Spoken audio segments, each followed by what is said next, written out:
Oke, buat Zia, apa nih di sesi general ini yang bisa didiskusikan? Boleh. Sebenarnya Pak, kan Mm-mm, CV saya itu pakai bahasa Inggris ya Pak ya. mm-mm, mm-mm. Apa itu bakal ngebikin ekspektasi rekruternya bahwa saya nanti diwawancara itu bahasa Inggris juga gitu Pak? Oke, Apa gimana? jadi CV berbahasa Inggris itu tidak menjamin nanti interview akan berbahasa Inggris.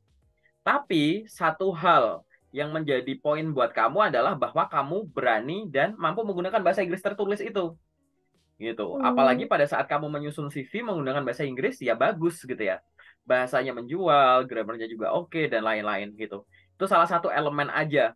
Nah, nanti pada saat di tahap selanjutnya, mau ada interview pakai bahasa Inggris atau enggak, harusnya udah mm-mm. nggak jadi masalah buat kamu. Gitu. Hmm, Harusnya gitu. Kalau misalkan aku nyoba pakai bahasa Inggris, nanti kalau di interview aku kurang lancar gimana? Ya nggak apa-apa, pede aja kayak gitu. Biasanya orang memutuskan menggunakan bahasa tertentu itu tidak selalu karena saya bisa dan terbiasa. Kamu mulai membiasakan diri dengan bahasa asing juga boleh. Misalkan gara-garanya, ya kalau aku nggak praktek bikin CV pakai bahasa Inggris, mulai dari kapan dong aku bisa?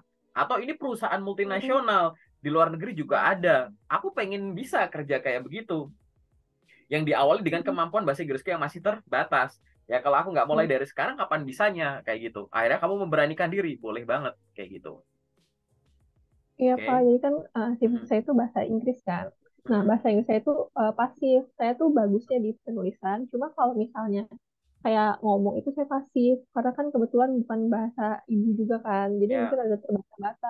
ya. Nah, terkadang saya tuh mendaftar di perusahaan internasional seperti kayak yang mengharuskan interviewnya tuh bahasa Mm-mm. Inggris gitu loh Pak. Mm-mm. Mm-mm. Itu tuh baiknya saya latihan dari mana sih Pak? Gitu loh. Kalau misalnya bahasa Inggris, kalau bahasa Indonesia saya bisa jawab. Bahasa Inggrisnya itu loh. Kadang saya Oke, terbata-bata. oke. Nah, ini kan ibaratnya kamu perlu komunikasi bahasa Inggris yang sebenarnya tuh udah spesifik kan ya. Bahasa Mm-mm. Inggris untuk professional purpose gitu. Jadi, ya udah, kalau memang kamu berfokus biar aku jago bahasa Inggris pada saat interview, maka batasi dulu apa kemungkinan pertanyaan yang akan muncul saat interview, kamu bisa sampaikan dengan baik. Nggak harus semua istilah bahasa Inggris kamu bisa, gitu kan?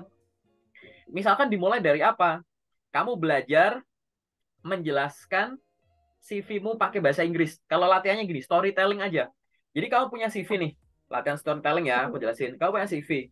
Terus di sini kan ada info pribadi, ada pengalaman kerja, ada pendidikan. Latihan aja, ngomong sendiri. Hmm, Pura-pura misal ada yang interview, silahkan perkenalkan diri Anda. Ngomong sendiri. Terus di bawahnya CV-mu ada pengalaman kerja. Bayangkan ada yang lagi nanya, silahkan jelaskan terkait dengan pengalaman kerja yang Anda miliki. Coba kamu ngomongin yang tertulis di situ. Jadi intinya kalau ditanya semua yang ada di CV, minimal itu bahasa Inggrisnya bagus. Kayak begitu. Kalau kita mau bilang bahwa, tapi kan itu bukan bahasa asli kita. Betul. Tapi kan kita bisa usaha. Kita bisa cari guru, bisa cari sumber belajar gitu. Jadi bukan bahasa asli itu bisa diwajarkan kalau kita nggak jago, tapi sebagai orang yang bisa, namanya manusia ya, bisa melatih diri, bisa berlatih, itu kan hmm, bisa makin lama makin bagus gitu. Dan nggak apa-apa, pede aja. Banyak teman-teman juga yang sharing sama aku yang keterima kerja gara-gara dia pede bahwa bahasa Inggrisnya pun juga nggak lancar, tapi sangat pede dia bilingual kayak gitu. Nggak yang oke pakai bahasa Inggris, maaf Pak saya nggak bisa bahasa Inggris Indonesia aja ya gitu. Tapi dia berani aja nyoba. Nah, ada apresiasi khusus di orang-orang yang mau nyoba dulu gitu. Karena yang dinilai tidak hanya dari bahasanya kayak gitu. Kalau mau bahasanya. belajar sendiri begitu, coba Mm-mm. kamu pura-pura ada yang nanya soal CV-mu, kamu bisa menjelaskan. Terus kamu apa? Cari referensi pertanyaan yang biasa muncul saat interview. Silahkan perkenalkan diri Anda gitu. Mengapa kami harus menerima Anda bekerja di perusahaan ini? Apa Mm-mm. kelebihan dan kekuranganmu? Apa rencanamu 2 tahun, 3 tahun, 5 tahun ke depan? Kenapa saya harus memilih Anda dibandingkan kandidat lain? Berapa gaji yang Anda inginkan? Pertanyaan yang secara umum aja, itu kamu bisa jawab Mm-mm. pakai bahasa Inggris dulu aja. Itu udah sangat membantu. Kamu kan nggak harus Hmm, jangka pendeknya kan yang ingin kamu hadapi apa? Interview. Berarti bahasa Inggris saat interview saja. Begitu, ya kan? Gitu. Kamu mm-mm. nggak perlu ngomong secara umum. Nanti jangka menengah, jangka panjangnya pelajari bahasa Inggris secara umum, secara utuh. Nah, kalau belajar bahasa Inggris secara utuh, paling gampang tuh ya yang biasa dipakai di komunikasi sehari-hari. Tapi, Orang Indonesia hmm, biasanya dia jago bahasa daerahnya masing-masing tanpa perlu ada gurunya dulu gitu. Kalau bisa bahasa Sunda karena lingkungan sekitarmu mau pakai bahasa Sunda sejak hmm, kamu kecil, kalau bisa bahasa Jawa dan seterusnya kayak gitu. Sama. Itu juga sama, bahasa Inggris hmm, juga sama. Praktek aja ngomong sendiri, nggak masalah. Dimulai dari mana? Aku nggak ada ide. Di radius sekitarmu aja. Kamu coba lihat di dalam satu ruanganmu, kamu harus tahu bahasa Inggris semua hal yang kamu lihat di ruanganmu. Pintu, hmm, ventilasi, lampu, dinding, kertas, buku, laptop, gitu-gitu. Kamu harus tahu, cari tahu kalau nggak tahu. Nambah kosakata tuh yang ada di sekitar kita dulu. Pindah ruangan ke ruang keluarga. Barang-barang di luar keluarga kamu tahu apa. Pindah lagi kayak gitu. Gitu kan. Itu untuk kosakata yang sehari-hari dulu dipraktekin. Sambil nanti ya bisa dengerin musik, nonton film, praktek sama teman, kursus. Nah, itu macam-macam kayak begitu. Jadi sebenarnya macam-macam sih metode-metodenya. Masing-masing orang tuh beda gitu. Yang penting kalau bahasa tuh kan dipakai ya. Karena bahasa kan berubah tuh gitu. Yang harus selalu dipakai. Nah, kalau berkaitan dengan interview, aku balik lagi di interview tadi gitu. Sama kayak bahasa Indonesia lah. Saya mau hmm, menghadapi interview, apa yang harus saya hadapi, apa yang harus saya pelajari dulu. Ya kamu harus familiar dengan dokumen yang kamu kirim buat ngelamar kerja. Jangan sampai kamu disuruh ngejelasin padahal pakai bahasa Indonesia ya. hmm, Coba dong jelaskan pengalaman kerja Anda nih waktu di sini, tanggung jawab Anda apa aja nih kok kelihatannya menarik. Tapi kamu nggak bisa hmm, jelasin yang kamu tulis sendiri, kan aneh tuh.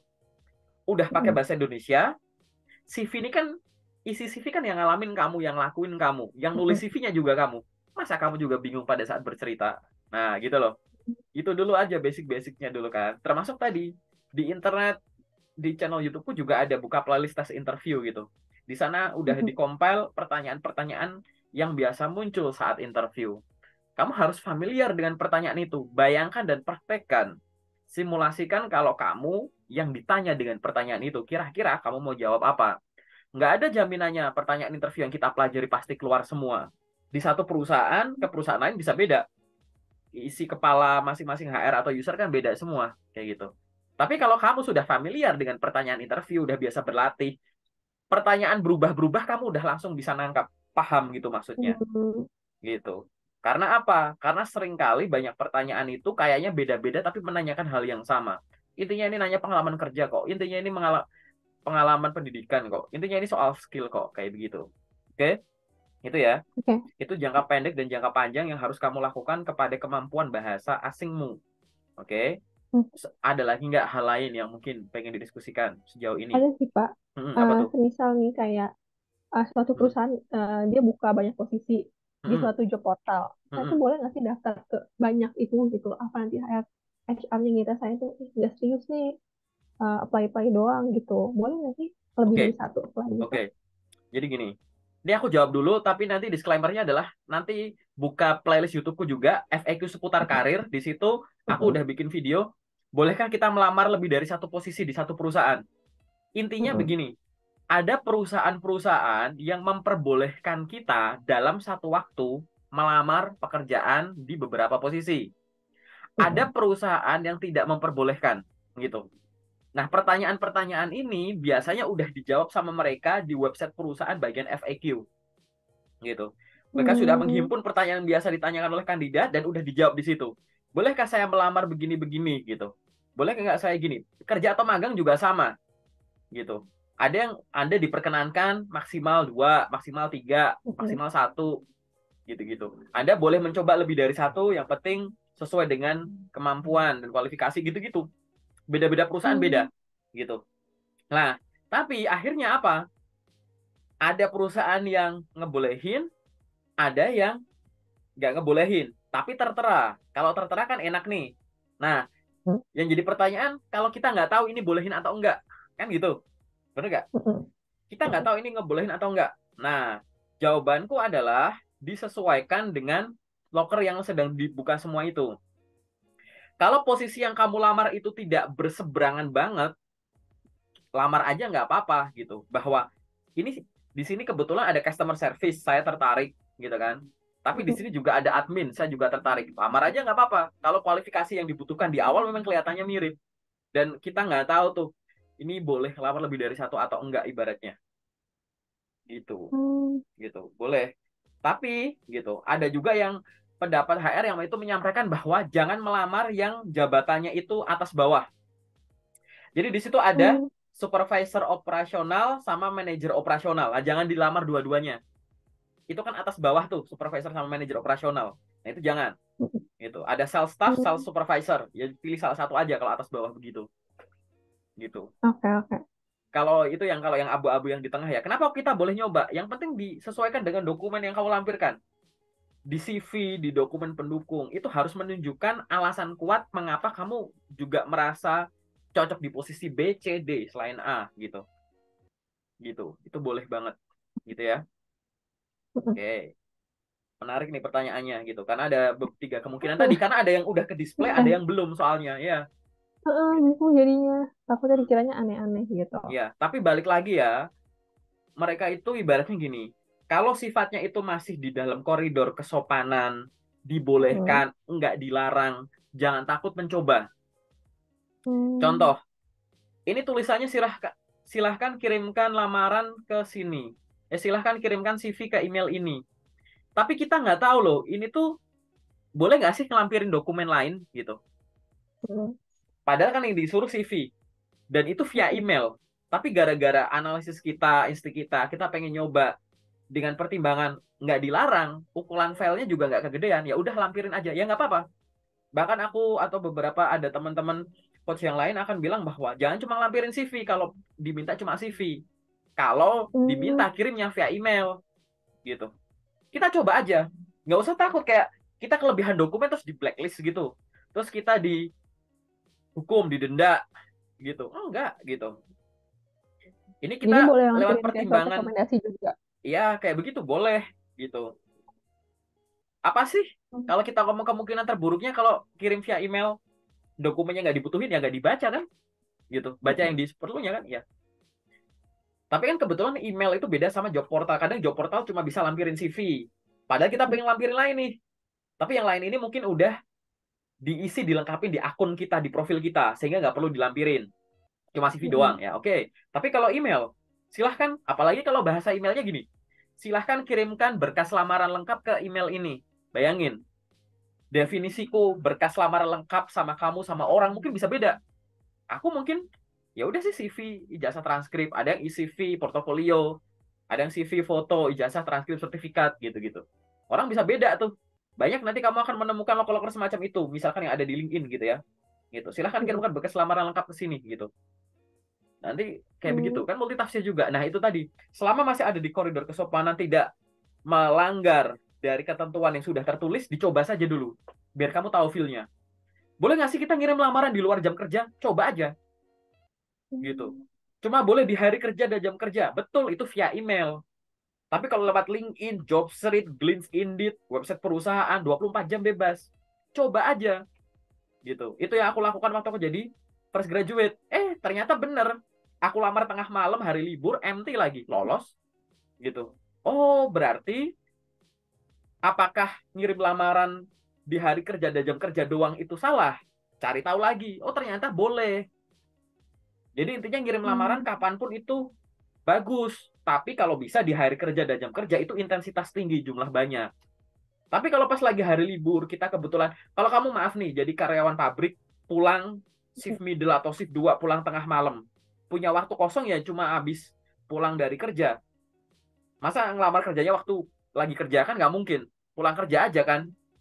Hmm. Terus akhirnya nggak boleh gitu ngirim lamaran tengah malam. Atau kamu udah kerja, udah punya family, punya waktu kosong tuh ya waktu sibuk sama family, waktu weekend. Waktu weekend itulah waktu kosongmu. Kalau udah hari kerja udah Hmm. nggak bisa. Masa nggak boleh itu si bapak kepala rumah tangga ngelamar kerja di weekend, padahal waktu kosongnya di weekend? Ya boleh, itu loh. Sehingga itu ternyata, oh Hmm. ternyata setelah aku coba-coba, teori tadi tuh sifatnya tuh boleh dengan ketentuan begini, tapi di luar itu juga boleh gitu. Kebijaksanaan inilah yang bisa muncul saat kamu mau coba. Jangan baca di sana, percaya. Nonton konten itu, langsung percaya. Kamu dengerin aku begini, nggak harus langsung dipercaya. Praktekin aja lamar kerja di luar jam kerja. Contoh gitu. Nah, ini contoh ya, kasih contoh real tuh, banyak tuh, kasih contoh. Mulai dari contoh surat lamaran, contoh waktu ngelamar kerja dan lain-lain. Di soal lamar kerja itu banyak banget informasi yang sifatnya tadi, selama masih ada di koridor dan tidak dilarang, silahkan dicoba. Biar apa? Kamu punya journey-nya. Nanti bisa juga kamu bilang, oh lamar kerja tuh paling efektif itu via email. Panggilan emailku tuh banyak. Tapi nanti ada Hmm. temanmu yang bilang, oh lamar kerja tuh paling bagus lah Jobstreet. Panggilanku lewat Jobstreet itu banyak. Nanti ada yang lain juga, enggak itu jelek. Paling bagus itu via LinkedIn. Oh enggak paling bagus via website. Masing-masing orang tuh journey-nya beda-beda. Mungkin dengan pola aku ngelamar lebih banyak panggilan via email. Mungkin kamu lebih banyak dari Jobstreet. Mungkin si C lebih banyak lewat LinkedIn gitu. Tapi nggak bisa kalau ada orang bahwa teman-teman bagus nih, paling bagus pakai jalur A aja. Semua bodong-bodong jalur A. Terus nggak ada panggilan. Ya iyalah, kita sejurusan, teman seangkatan, kemampuannya aja bisa beda. Preferensinya beda, desain CV-nya aja bisa beda, dokumen pendukungnya aja bisa beda ya kan, gitu. Jadi menggunakan orang lain itu sebagai sumber batasannya aja dan sumber ya informasi, inspirasi aja. Tapi journey jalannya lakuin sendiri. Setiap lamaran kerja yang kamu lamar direkap. Kau punya rekap di Excel, misalkan kayak gitu. Ya, direkap di Hmm. Excel selama 1 minggu dicek. Ini seminggu aku udah ngelamar berapa nih? 300 lamaran. 300 lamaran tuh 100 dari LinkedIn, 100 dari website, 100 dari sosial media. Dari 300 yang udah ada panggilan ke tahap selanjutnya baru 20. 10 dari LinkedIn, 10 dari website. Yang dari lain kok belum ada panggilan. Paham nggak maksudku? Gitu. Jadi kan akhirnya jadi sumber belajar kita kan itu. Paham nggak di sini? Paham, paham, Gitu, paham, gitu. Pak. Ya, gitu. Nah, itu adalah hal-hal yang harusnya kamu pahami dan kamu kuasai tuh di situ. Oke? Gitu. Oke. Jadi dengan cara dipraktekkan. Ada lagi nggak pertanyaan lain yang sifatnya general? Boleh banget. Ada sih Pak. Sebenarnya aku tuh Boleh. masih Gimana tuh? bingung antara CV dan portofolio itu bedanya apa sih Pak? Ya, jadi Sementara gini. kan aku Hmm? bingung gitu. Aku bingung aja gitu. CV itu lebih ke menceritakan perjalanan karirmu.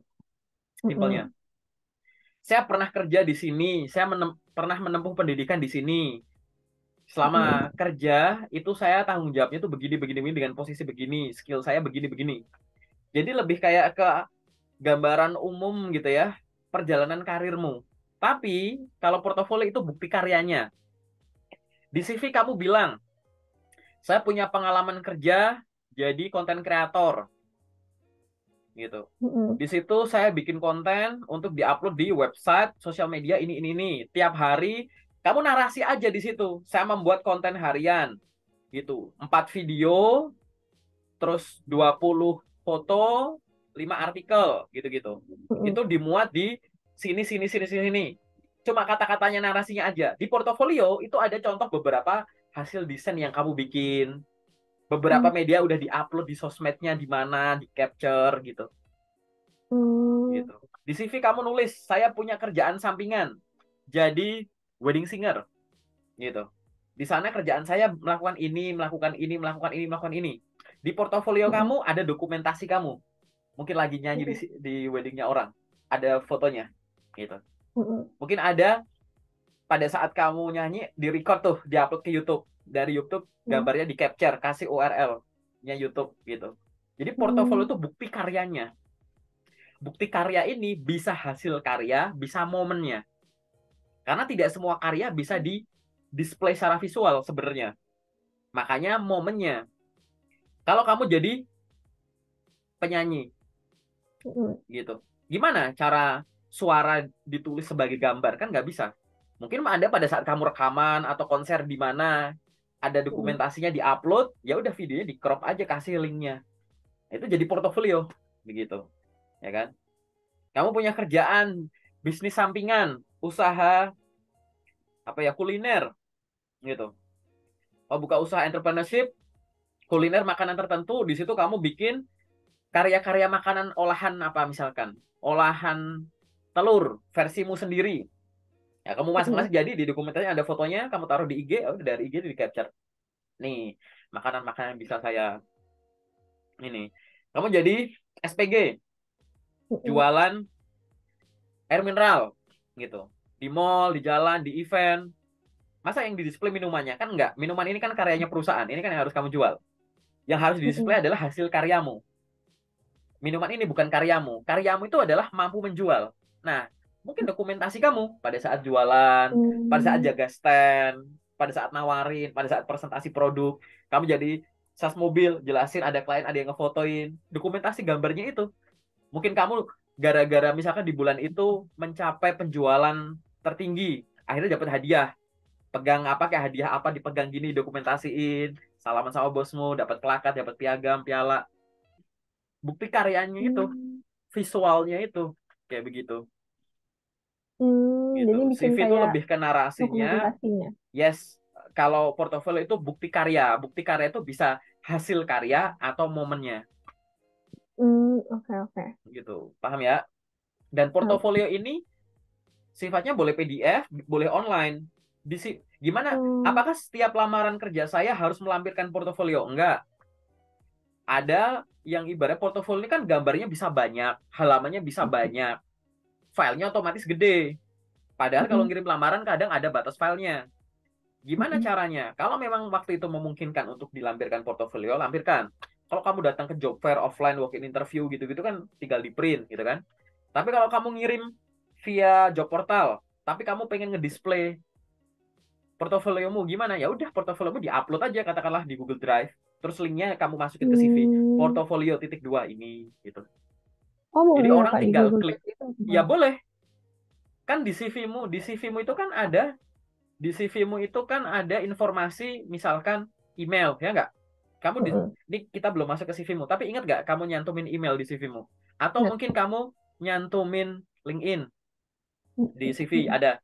Nah, di bawah situ tulis aja portofolio, URL portofolio gitu. Email kan Hmm. kamu Boleh. bikin hyperlink kan, diklik Mm. biar orang bisa langsung email kamu. LinkedIn diklik Mm-mm. biar bisa masuk LinkedIn-mu. Ya, portofolio juga sama. Nanti akhirnya Hmm. diunggah di mana terserah kamu. Karena ada portofolio yang bisa kamu bikin tanpa internet, terus diupload Mm. misalkan ke Google Drive. Ada juga portofolio, ada website sendiri gitu. Oke, oke. Untuk bikin portofolio tersebut bebas gitu. Menarik ya, pertanyaanmu beragam nih. Tuh. Oke, apalagi bisa dipelajari sama banyak orang loh pertanyaanmu, bagus-bagus. Makasih Kak. Mungkin boleh langsung next ke itu aja kali ya Pak ya, ke CV aku yang langsung ke Oh, mau yang sesi itunya. detail? Iya, Oke, oke. Ditunggu ya. Berarti sesi pertanyaan umumnya oke. udah cukup. Udah nggak ada Udah. lagi ya sementara ya. Oke, ditunggu ya. Sementara udah. Iya Pak.